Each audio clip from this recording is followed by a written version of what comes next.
Many of you have been emailing me about the Pandora Papers, and I want to start and do sort of like a brief overview of what the Pandora Papers are and kind of show you how I would go through learning about what is here. Now, one completely reasonable way to start would be go directly to the source material, which we're going to do. I'm actually, for this particular segment, I'm going to start with the wiki article about the Pandora Papers. Now, a lot of people will say, David, anybody can edit Wikipedia. It's not actually a source. And Wikipedia would admit that. Wikipedia, you have to source the things that are there. Although there are inaccuracies in Wikipedia, in this particular article, I actually think that it's a good place to start to get an overview of what this is about. Then we go to primary sources. Then we go to articles about it. So what are the Pandora Papers? The Pandora Papers are 11.9 million leaked documents that were published by the ICIJ, the International Consortium of Investigative Journalists, starting on October 3rd, 2 days ago. The leak exposed the secret offshore accounts of 35 world leaders, including current and former presidents, prime ministers, and heads of state, as well as more than 100 billionaires, celebrities, and business leaders.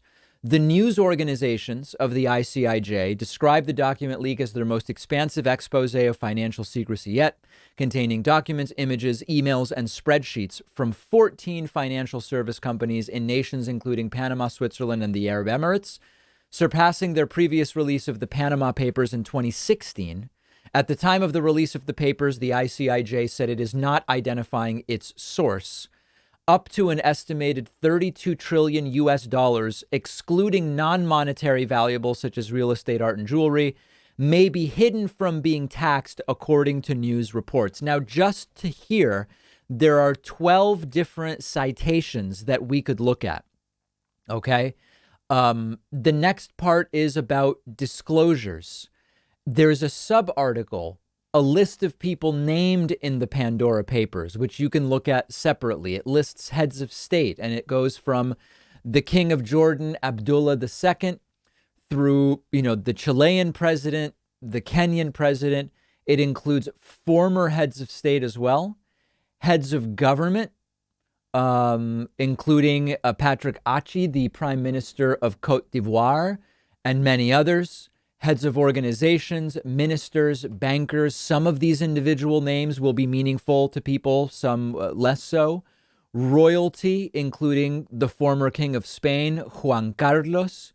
Business people, on and on and on. So we now have sort of like an initial understanding of what this is. These are disclosures about the financial holdings, assets, and accounts of important or elite individuals. Where do we go next? Next, we go to the actual disclosures on the website of the International Consortium of Investigative Journalists.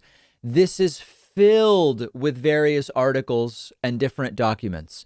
Many of these start to be sort of commentaries on the Pandora Papers, but one thing you can go to is the key findings section from the organization that put this together itself. The key findings are, and again, we're building our understanding of what this is. An investigation by more than 600 journalists from 150 news outlets has unearthed offshore dealings of 35 current and former world leaders and more than 300 other current and former public officials and politicians. The offshore system continues to thrive despite decades of legislation, investigations, and international agreements aimed at combating money laundering and tax dodging. South Dakota and more than a dozen U.S. states have become leaders in the business of selling financial secrecy, even as the U.S. blames smaller nations for enabling tax avoidance and dirty money flows. That's important. Very often it's believed that if you want to do tax avoidance and shield assets, you go to the Caribbean, you go to Switzerland, etc. But actually South Dakota and some other states have become really nexuses or nexi in this apparatus. The Pandora Papers unmask the hidden owners of offshore companies, secret bank accounts, private jets, yachts, mansions, and artworks by Picasso, Banksy, and other masters. The biggest leak in ICIJ history contains almost 3 terabytes of information from 14 offshore service providers. So then you could go and look at the actual data if you wanted. This is another part of the website which at this immediate moment is not loading. Once we've done this, then you can certainly look at other commentaries and summations of the Pandora Papers. So, for example, BBC has put out a guide to the leak that focuses on the UK, right? The owners of more than 1,500 UK properties bought using offshore firms. The Qatari ruling family who avoided £18.5 million tax on a London supermansion. The prominent Tory donor involved in a European corruption scandal. And it goes on and on from there. So this is how I would get myself informed. And obviously, I would probably spend an hour looking at this stuff. We're not going to do an hour because that would be the whole show. But that's how I would start. Take a glance at the wiki to understand what this is generally about. Look at those citations, go to the primary reporting, and then expand into commentaries about the social implications, the cultural implications, the economic implications. We'll dive deeper on specific aspects of this over the coming week, but that can serve as a sort of initial introduction to what these leaks are. One of our sponsors is privacy.com. They're giving you $5 when you sign up for their completely free service at privacy.com/Pacman. I've been using Privacy for a little over a year now. You've heard me talk about it before. It's a lifesaver, and here's how it works. Takes just a couple of minutes to set up. Anytime you buy something online or on the phone, instead of actually using your real credit card number, the Privacy app and the browser plugin let you give each company a randomized virtual credit card number that you create out of thin air. It'll even autofill the card number with one click. And the payment is taken out of your checking account without the merchant ever knowing your real information. So this allows you to keep your banking information secure, but also to take control of your finances. You can create up to 12 of these virtual credit cards a month. You can set spending limits. You can freeze them.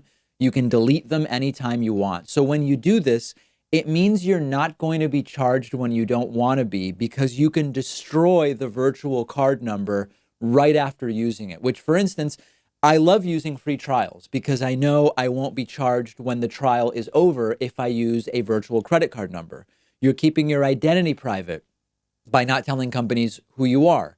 You're keeping your bank or credit card info protected against data breaches and identity theft, and it's free. And like I said, you'll get $5 to spend when you sign up at privacy.com/Pacman.